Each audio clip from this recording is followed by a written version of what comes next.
ladies and gentlemen, welcome to this new episode of Viking.TV. Where are we now? Central part of Italy. It's a beautiful sunny day, and over there's one of the icons of the eternal city of Rome, the At Home in Rome with the Franco Assorgi. I will be your chaperone. I'm a qualified guide of the eternal city. I've been in this business for over 30 years, and if you have been on any of the Viking cruise tours to Rome, I was possibly your guide over here. You see, Rome was not built in a day, and I still discover after such a long time new things every day.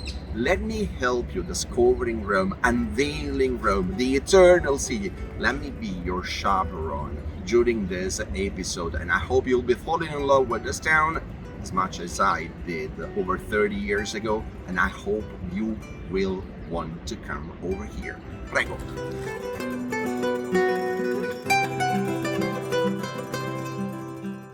If you ask a friend what he remembers about his stay in Rome, he would tell you that he has seen a lot of art, the Vatican, the Tiber River, he has had a lot of food, great pastas, a lot of delicious pizza, and then there will be always someone who'll never forget the flavor of the best pistachio ice cream in the world. But Rome is a lot more than that. Spanish Steps, the iconic staircase that is connecting the top of the Pantheon hill with the neighborhood called the Campus Martius. 1700s, at the foot of the stairs we find this 1600s fountain, Baroque art. This is the Barcaccia by Peter and Gian Lorenzo Bernini, two great artists of Rome in those days. Navona Square, built on top of the remains of the Stadium of Domitian, that was dating back to the 1st century AD. Surrounded by important monuments with the three very famous fountains. The most popular one is the Fountain of the Four Rivers, still by Bernini. Bernini was the best artist in the 1600s. Four male figures, the allegories of the longest rivers in the four continents, Europe, Asia, Africa, and America, where the Christian faith was being propagated in the mid-1600s, and then on the top, an Egyptian obelisk. That's how this Egyptian art was recycled. And then where else would you toss your coins into, if not into the Trevi Fountain? 1700s, scenographic architecture, the triumph of the waters.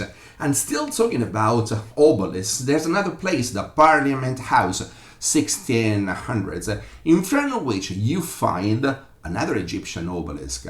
This obelisk is part of that huge sanctuary in honor of Octavian Augustus, the first emperor of Rome, that was right in the heart of the Campus Martius.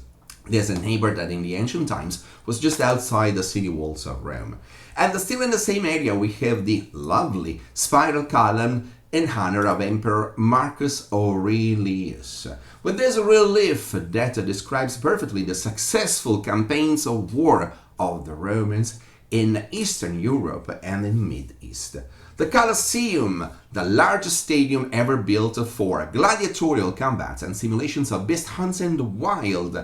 It was not the first stadium ever built by the Romans, but it was for sure the largest one, up to 50, maybe 60,000 spectators, dating back to the late 1st century AD, built by the Flavian emperors. And near the Colosseum, the Roman Forum, social, political, commercial, religious heart of the city, center of gravity for Rome and its inhabitants. In the 4th century, up to 1.5 million people, but it was also center of gravity for the largest empire ever. And near the Forum, the Capitol Hill, the equestrian statue, the portrait of Emperor Marcus Aurelius, and the City Hall. Next to the Capitol Square, we have the beautiful Franciscan Church of Santa Maria in Araceli and the elegant staircase La Cordonata by Michelangelo leading to the Capitol Square. And then in the Jewish quarter, the ghetto at the edge of the Campus Martius, where we find at first the Theater of Marcellus. And it's strange how this theater was turned into a fortress first in the Middle Ages, and nowadays it is a condominium. But then across the Tiber River we find the smallest independent sovereign nation in the world, the Vatican City State.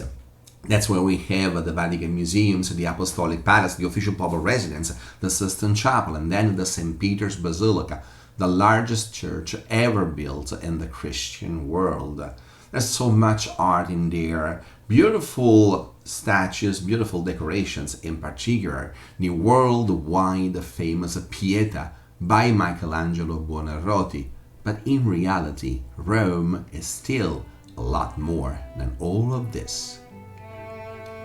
The rich and large Egyptian community of the ancient Rome was based in a neighborhood called the Campus Martius, Fields of Mars, where, for instance, we have nowadays the Pantheon.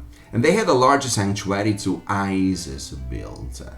And inside this sanctuary there were granite obelisks from Egypt and spectacular sculptures, some of which are still surviving nowadays, such as this allegory of the Nile River lying down by a sphinx with a horn of plentiness, which is on display at the Vatican Museums. Well, there's a twin of this sculpture with a she-wolf milking a couple of babies, and that's the allegory of the Tiber, nowadays at the Louvre Museum in Paris, France. In 1665, Pope Alexander VII Chigi commissioned to Gian Lorenzo Bernini, one of the most popular sculptors and architects of Rome, the construction of a monument to reuse one of the obelisks from the sanctuary to Isis. Bernini conceived this beautiful sculpture of a baby elephant with the obelisk on its back, located in front of the facade of the Church of Santa Maria sopra Minerva. The baby elephant is looking to the right, carrying this heavy weight, and it was nicknamed by the people living in the neighborhood the Pulcino della Minerva, which sounds like the piglet of Minerva. A twin of the obelisk of the piglet of Minerva has been found and taken to Urbino, further north in Italy. Urbino was home to the great painter of the Renaissance, Raphael. From almost everywhere in town, it is possible to admire this lovely construction. It's a spiral decoration on top of the dome of the Church of St. Eve alla Sapienza. It looks from a distance like the whipped cream topping of an ice cream. It's the splendid project of an Italian architect, Francesco Borromini, who was commissioned the construction of a church inside the building of the Sapienza University, the ancient University of Rome dating back to the 15th century. In the center of this beautiful courtyard dating back to the late 1500s, he conceived a strange and revolutionary construction, which is practically inside pretty similar to a cylindrical building, but the dome is absolutely spectacular, looking like whipped cream from the outside. It's instead polygonal inside, and it's one of the finest constructions of the Baroque age. In the center of the city of Rome, in the heart of that neighborhood that was called by the Romans Campus Martius, so Fields of Mars, so we find the Pantheon, the temple dedicated to all gods and goddesses of the Olympus. The former 1st century before Christ construction was destroyed during the Great Fire of Rome under Nero in 64 AD, was then replaced in 124 AD by this huge cylindrical construction made out of concrete and brick, inaugurated under Emperor Hadrian. The front of the temple at the base of the pediment is still reporting the name of the founder, Marcus Agrippa, who happened to be Octavian Augustus' son-in-law. And inside the portico we find 16 columns, 8 made out of grey granite from the island of Elba and 8 coming from Egypt. The average weight of each one of these monolithic columns is about 50 tons. And then the bronze gate, which unfortunately is not the original one, possibly stolen by the barbarians. It's a replacement dating back to the 5th century. But anyway, it looks beautiful, and it matches perfectly with the style, with the architecture, with the decorations inside. The Pantheon it still looks beautiful and well preserved because in the early 7th century AD it was donated by an emperor Constantinople focus to the local Christian community and turned into a church, Santa Maria ad Martires, dedicated to all the victims of the persecutions. So it's strange to find inside a former pagan temple shrines and altars and the priests saying mass every day.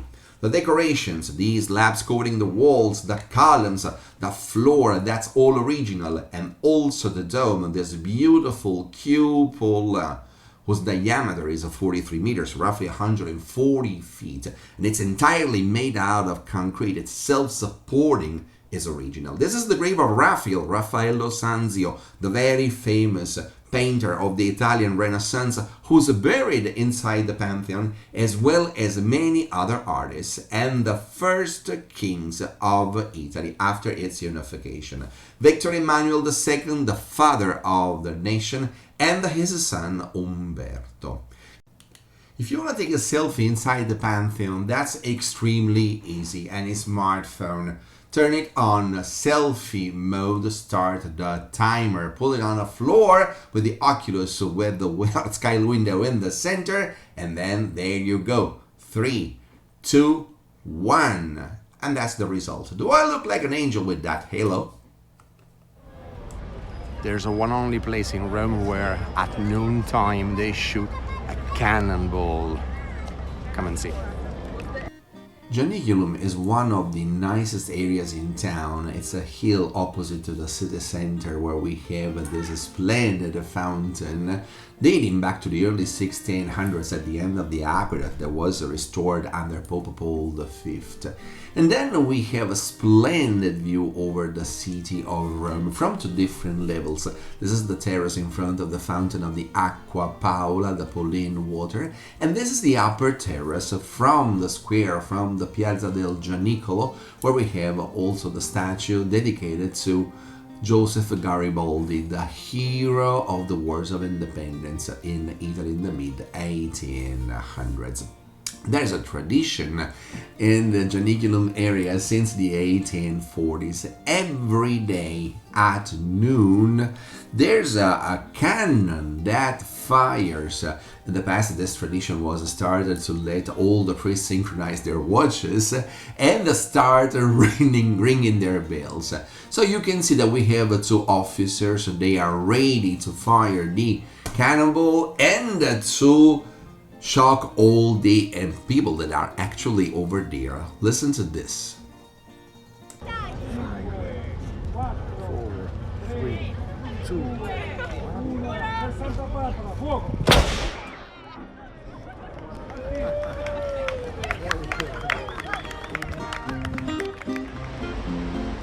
We are on the Tiberine Island, which is the only island formed by the Tiber River, the eternal river of the city of Rome.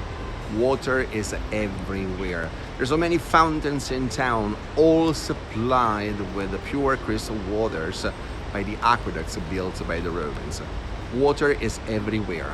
Water is the source of life for the eternal city. If you happen to walk from the Jewish neighborhood, the ghetto, to the opposite, the Trastevere neighborhood, actually you can visit the Tiber island, Isola Tiberina. This island that during the ancient Roman times was located at the edge of that famous neighborhood called the Campus Martius, the Fields of Mars, is connected with the two banks of the Tiber by two Roman bridges dating back to the 1st century BC, the Cestius and the Fabricius Bridge. It was then shaped by the Romans into a sort of a big platform, looking like a ship, looking like a sailing boat. Nowadays, on this island, we find a hospital, we find Roman remains, there is also a very famous restaurant called Soralella. But it's beautiful to be there and indulge in watching the river, looking at the waters flowing slowly, listening to the sound of the waters, enjoying the panorama. You're right in the center of the city, away from the cars, away from the traffic, in a beautiful place. This is the facade of the 10th century AD Church of St. Bartholomew, characterized by its distinctive Romanesque bell tower. Then we have a sort of a miniature obelisk in the center of this tiny little square, and then the hospital Fate Bene Fratelli. What is really beautiful, coming here at sunset to enjoy the panorama, and then, in case, as I was saying before, indulging, listening to the waters flowing.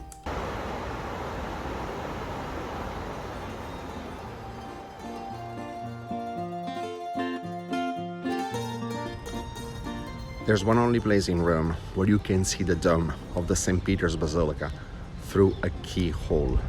And that's the Priory of the Knights of Malta on top of the Aventine Hill. The Aventine Hill is one of the most beautiful and popular residential areas in town, filled with the Roman and early medieval art. But it's also true that there's a couple of nice gardens right at the edge of the hill, and from there one can enjoy the most spectacular panorama over Rome, like from here, the dome of the St. Peter's Basilica in the heart of the Vatican City State. Rome is the capital city of the Republic of Italy. Beautiful, filled with art, so elegant, so famous, but it's also chaotic. The Aventine is in reality shelter for those who want to stay away from the crowds. This is my favorite place, the Church of Saint Sabine, 5th century, early medieval art. The atrium is filled with Roman spoils, columns, inscriptions, and there is a wooden gate contemporary to the construction of the church with the earliest representation of Christ on the cross. But it's also on top of the Palatine that we find the Priory of the Knights of Malta, which is an extraterritorial property belonging to the Vatican City State, and unfortunately we have no access there unless we have the good connections with the Vatican City. Night and day you find a lot of people standing outside this gate trying to do something special. They try to get as close as they can to the keyhole of this gate.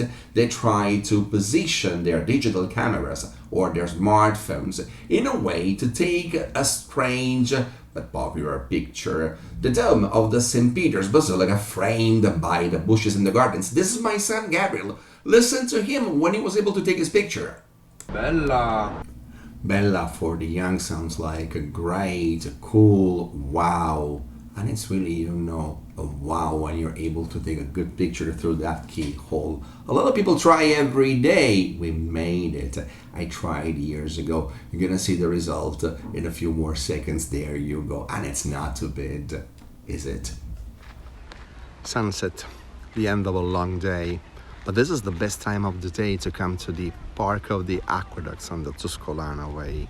That's where you can see miles and miles of the severe archways of the aqueducts that were built by the Romans for the water supply of the Eternal City. You don't have to go too far away if you're a jogger, a biker, or simply if you want to find the nature around you. You simply have to go to the Park of the Aqueducts. It's south of the city center on the way to the beautiful Roman castles, the hillside of Rome, surrounded by the beautiful Roman countryside of the Campagna Romana.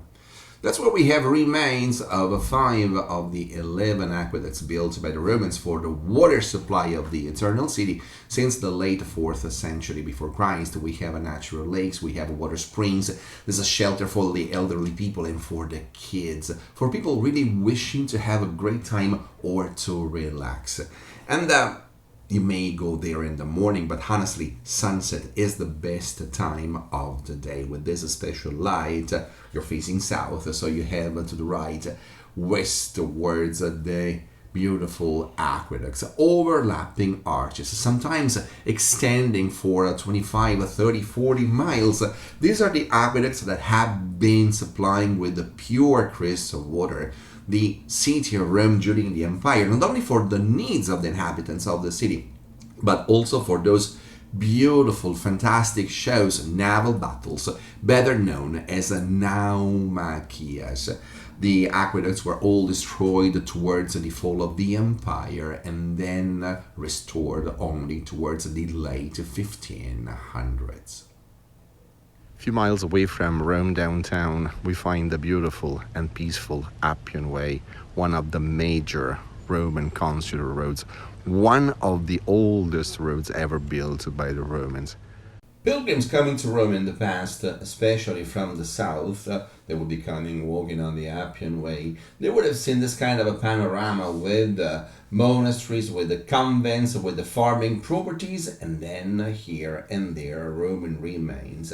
They didn't know that actually they were stepping right on the top of those underground tunnels that had been for centuries the underground cemeteries of the city of Rome, the catacombs. And it's on the Appian Way that we find some interesting monuments, such as this castrum or fortification that was erected by the Caetani family in the 13th century, right on the spot where there was a 1st century BC mausoleum that is commonly named after Cecilia or Cecilia Metella, one of the members of the Metelli family. It was pretty important in the Republican Rome of the 1st century BC. But also it's near this mausoleum that we find late 12, early 1300s church of Saint Nicholas, totally destroyed. It's empty inside, but it is featuring the original architecture of those days, which is Gothic. It's easy to get to this lovely area by car, by scooter, by bus or by bike. It's just about 3 miles, 5 kilometers away from the city center of Rome. And that's where you also find just a short branch with the original paving of the Appian Way made out of these huge basalt blocks. And still in that same area, the remains of the palace of Emperor Maxentius, early 4th century AD, with its circus. So, ladies and gentlemen, we are at the end of this fantastic journey through the city of Rome. I hope you have enjoyed being at Rome with Franco Assorgi, your guide. And I thank you very much for your attention, for your listening. And on behalf of Viking Cruise Line and all our friends and staff involved in this business, we simply wish you to come to Rome on any of the Viking cruises and enjoy the beautiful eternal city. And if you're in Rome downtown, ask for Franco. I might be there. Ciao.